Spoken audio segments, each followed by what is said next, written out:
우리 교회도 이전까지 제가 우리 교회 16년 동안 있으면서 이렇게 큰 비가 없었고 또 피해가 있어도 이렇게 많은 적은 없었던 것 같아요. 우리 교인들도 크고 작게 수해를 당한 분들이 있습니다. 한 7, 8가정 요 정도. 또 서동미 목사님 가정은 아주 수해를 크게 당했습니다. 그래서 거기에 있을 수가 없어서 다른 곳으로 이제 피신해 있는데, 이런 분들을 위해서 기도해 주시고요. 여기저기 또 집안에 점검할 부분들은 점검하시기를 바랍니다. 이 수해를 한번 만나면 참 어렵습니다. 저도 서울에 있을 때 이제 서울 사람들이 시골에서 올라오면 맨 산 꼭대기에 삽니다. 그러면 점점 조금 살림이 펴지면 내려오거든요. 근데 이제 맨 꼭대기에 살다가 산 꼭대기에 살다가 산 밑으로 바로 밑으로 내려왔어요. 형편이 좀 낮은 거죠. 근데 이제 비가 한 번은 엄청 많이 왔는데 산 위는 차라리 오히려 낫습니다. 근데 산 밑에는 물이 다 몰리니까 집안에 물이 꽉 차가지고 막 이런 가구들이 막 둥둥둥둥 떠가니 떠다니고, 그럼 다 물로 퍼내고, 또 지나고 나면 또 냄새도 나고, 또 다 말려야 되고, 전기 가전제품들 다 망가지고, 이게 참 보통 일이 아닙니다, 이게. 그런데 아마 그런 가정들이 좀 있습니다. 특별히 이제 서 목사님 가정 여기에서 기도해 주시고, 또 김광욱 장로님 그 사업장도 거기는 시장이 전부 다 물에 찼습니다. 시장 자체가 전부 다. 그래가지고 아마 대부분 전부 이제 그렇게 침수를 당한 것 같은데, 여러분들이 기도해 주시고 또 위로하시고 격려하시면 고맙겠습니다. 오늘은 전도서 9장부터 12장 말씀인데요. 전도서는 솔로몬의 인생론입니다. 한번 따라서 할까요? 솔로몬의 인생론. 9장은 모두 다 하나님의 손에 있다, 하나님의 절대 주권을 얘기하고 있습니다. 10장은 여러 가지 지혜의 모습들을 기록하고 있습니다. 11장도 지혜로운 삶에 대한 이야기를 하고 있습니다. 그래서 이 전도서에서 가장 많이 반복되는 단어는 헛되다는 거거든요. 헛되다.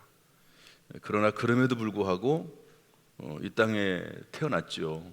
이 땅에 살면서 헛된 인생, 여기서 헛되다는 말은 다 사라진다, 언젠가는 죽는다, 죽음 앞에서는 아무런 것도 소용이 없다. 그래서 헛된 인생이다, 다 사라진다, 이런 의미인데요. 그러면 헛된 인생이니까 인생을 포기하고 살 것이냐? 그게 아니고, 그럼에도 불구하고 이 세상은 헛되고 사라지고 인간의 한계가 있고, 다시 말해서 죽지만, 그러나 그럼에도 불구하고 우리가 살아야 되지 않겠습니까? 그래서 가장 지혜로운 삶이 뭐냐 하는 것을 이제 10장, 11장에서 기록하고 있습니다. 그런데 이 모든 내용들이 또 잠언서에도 나와 있거든요. 그래서 이제 지혜의 모습들을 10장, 11장에 기록을 하고 12장에 넘어가서 이제 마지막으로 솔로몬이 권면합니다. 권면. 그러면 이 세상은 이렇게 헛되고 사람은 다 죽고, 그런데 마지막으로 총 요약을 해서 어떻게 살아야 될 거냐 하는 권면의 말씀을 12장에서 해주고 있습니다. 오늘은 이 내용을 다 다루긴 어렵고요.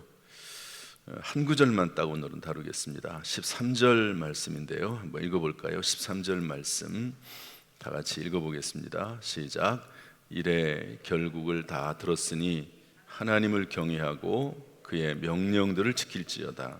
이것이 모든 사람의 본분이니라. 이래 결국을 다 들었으니, 이렇게 되어 있습니다. 이래 결국을 다 들었으니, 솔로몬이 지금까지 이 전도에서 해서 했던 일이 뭘까? 일의 결국이 뭘까? 한마디로 말하면 헛되다는 겁니다. 다 헛되다. 뭐가 헛되냐? 이제 짧게 전도서를 요약을 하면요, 즐거움이 헛되다. 전도서 2장 1절부터 2절. 기쁨 후에는 슬픔이 찾아온다. 물론 이제 슬픔 뒤에는 기쁨도 있지요. 그러나 아무리 기쁜 일이 있어도 또다시 슬픔이 찾아오는 게 인생이다. 그 다음에 솔로몬이 술에 대한 이야기를 전도서 2장 3절에서 해주고 있는데요, 술을 마실 때 그때는 기분이 좋죠. 그러나 그때뿐이다. 또 술을 마셔야 된다. 이것도 헛되다. 사업을 해봤습니다. 전도서 2장 4절 7절부터. 그랬더니 피곤하다. 사업하는 분들 얼마나 피곤합니까? 솔로몬의 말이 그렇습니다. 솔로몬은 왕으로서 처첩들이 많았습니다. 많은 부인들을 뒀죠. 1000명의 후궁들이 있었습니다. 그런데 이것도 피곤하다. 암투와 분쟁이 있고요. 이로 인해서 나중에 솔로몬이 이방 여인들로 인해서 우상 숭배하게 되죠. 나라가 둘로 갈라집니다.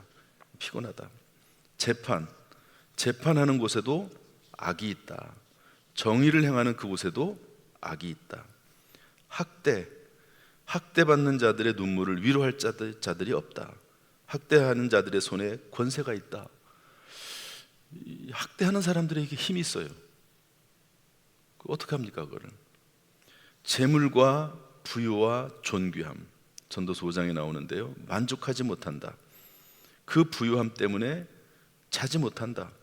더 유지하기 위해서, 그것을 유지하기 위해서, 더 가지기 위해서 자기에게 해가 되도록 소유한다. 자기가 이렇게 필요하지 않아요. 그런데 그냥 더 가지려고 그러다가 잠을 못 잔다는 거죠. 만족하지 못한다.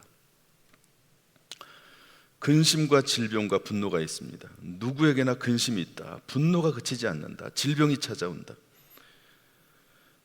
전도서 7장 20절은 의인이라 부릴지라도 선을 행하고 죄를 전혀 범하지 않는 사람은 없다. 이 세상에 선한 사람이 누가 있느냐? 완전한 선한 사람은 없다. 솔로몬이 보니까 그렇다는 거예요. 결국은 죽음이 찾아온다. 죽음을 피할 수 있는 사람은 아무도 없다. 솔로몬이 인생 수많은 사람들을 재판하고 하나님이 주신 엄청난 지혜를 가지고 이 세상을 나이가 들어 죽게 될 때까지, 머리가 백발이 될 때까지 다 살펴보니까 참 인생이라고 하는 것이 이런 거다 하는 것을 솔로몬이 깨달았다는 거죠. 그래서 전도서 1장 1절에서 헛되고 헛되며 헛되고 헛되니 모든 것이 헛되도다 1장에서 쓰고 있거든요. 12장 8절 전도서 맨 마지막에서도 전도자가 이르되 헛되고 헛되도다 모든 것이 헛되도다 이렇게 썼습니다. 참 인생이라고 하는 것은 헛되다. 죽음 앞에 아무런 소용이 없다. 도대체 죽음을 앞에 두고 우리가 가져갈 수 있는 게 무엇이며 내 인생이 무엇이냐? 다 쓸모없다. 다 사라진다. 이런 얘기입니다. 이런 말을 들으면 여러분 어떤 생각이 듭니까? 이게 너무 비관적인 거 아닌가? 이렇게 생각할 수 있을지 모릅니다. 그런데 이 솔로몬의 이 잠언서, 전도서를 읽으면서 꼭 기억해야 될 게 뭐냐면 두 가지입니다. 하나는 죽음 앞에 다 헛되다. 또 하나는 하나님이 없으면 다 소용없다. 다 죽는다.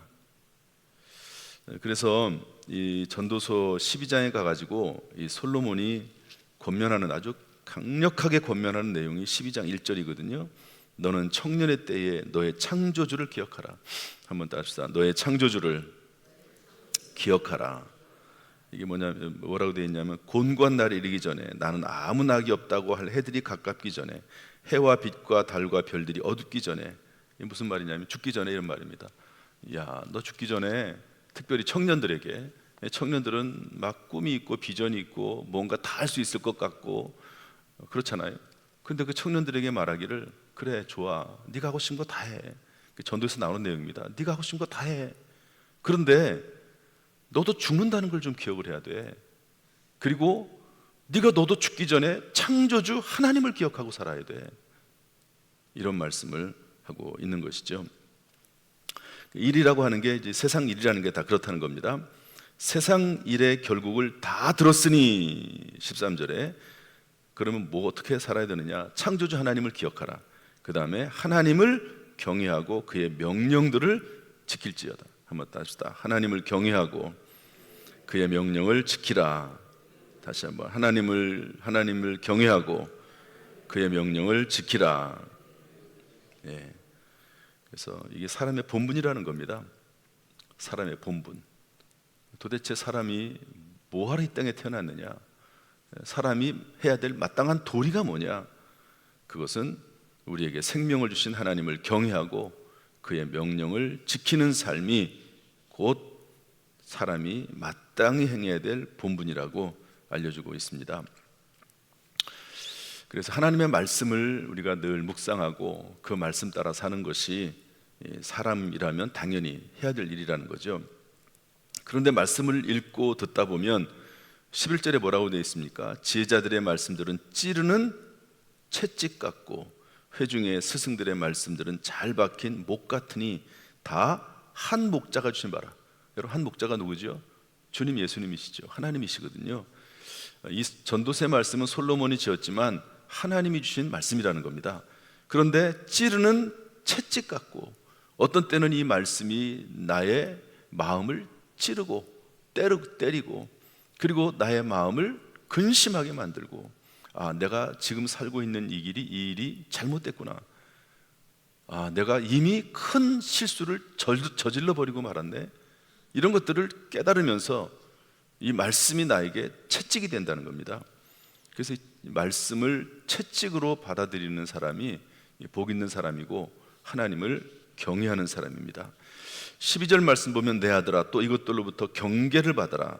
하나님의 말씀, 이 전도서의 말씀을 비롯한 하나님의 말씀으로 경계를 받아라. 많은 책들을 짓는 것 끝이 없고 많이 공부하는 것 피곤하다. 솔로몬이 공부를 얼마나 잘했겠습니까? 또 얼마나 많은 이 당시에 천문학자요, 식물학자요, 동물학자요, 얼마나 공부를 많이 했겠습니까? 또 머리가 막 계속 돌아가니까요, 이게 쉴 시간이 없어요. 여러분, 사람이 똑똑하면 쉴 시간이 없습니다. 피곤하다, 피곤해. 끝이 없다. 책을 쓰면 얼마나 더 쓰겠냐. 피곤하다. 그러니까 책도 읽어야 되고 공부도 해야 되지만 하나님의 말씀으로 경계를 받으며 살아라.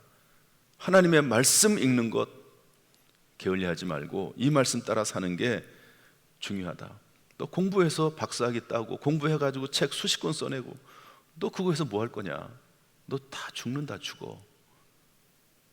다 쓸데없다. 다 사라진다. 그런 말씀이죠. 일의 결국을 다 들었으니 하나님을 경외하고 그의 명령들을 지킬지어다. 이것이 모든 사람의 본분이니라. 하나님은 모든 행위와 모든 은밀한 일을 선악간에 심판하시리라. 하나님은 히브리서 11장 6절 말씀 보면 믿음이 없이는 하나님을 기쁘시게 하지 못하나니 하나님께 나아가는 자는 반드시 그가 계신 것과 또한 그가 자기를 찾는 자들에게 뭘 주시는 분이라고요? 상 주시는 분이다. 하나님은 상 주시기도 하지만 하나님은 심판하기도 하십니다. 그래서 하나님을 두려워할 줄 알아야 돼요. 하나님이 상 주시는 분이구나. 하나님은 또 벌 주시는 분이구나. 심판하시는 분이시구나. 그러면서 하나님을 경외하면서 명령들을 지키면서 이 땅을 살아나가는 거죠. 저나 여러분이나 이 땅에 원해서 태어난 사람은 한 명도 없습니다. 내가 이 땅에 태어나고 싶어서 태어나신 분이 혹시 여기 계십니까? 없습니다. 한 명도 없습니다. 이 땅에 다 하나님의 계획과 뜻이 있어서 이 땅에 태어난 것이죠. 하나님을 경외하고 말씀 붙잡고 말씀 따라 살도록 하나님이 우리를 이 땅에 보내신 줄로 믿습니다.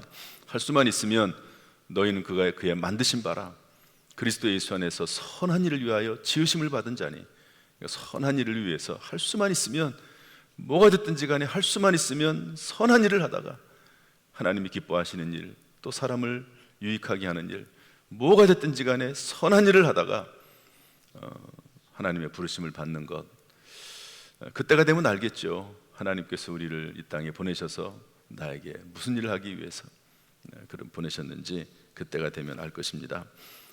잘 모를 때는 하나님 말씀 붙잡고 이 땅에 사는 동안 예수 믿었으니까 저와 여러분 예수 믿고 하나님 나라 천국 백성이 된 줄로 믿습니다. 이 땅에 사는 동안 선한 일, 어떤 일이 됐든지 간에 선한 일을 하면서 살아가는 저와 여러분 될 수 있기를 주님의 이름으로 축복합니다. 오늘도 하나님께서 우리 모든 성도들, 새벽기도 성도들, 또한 우리 모든 성도들 영육간에 지켜주시고 보호하시고 은혜 베풀어 주시기를 주님의 이름으로 축복합니다. 기도하겠습니다.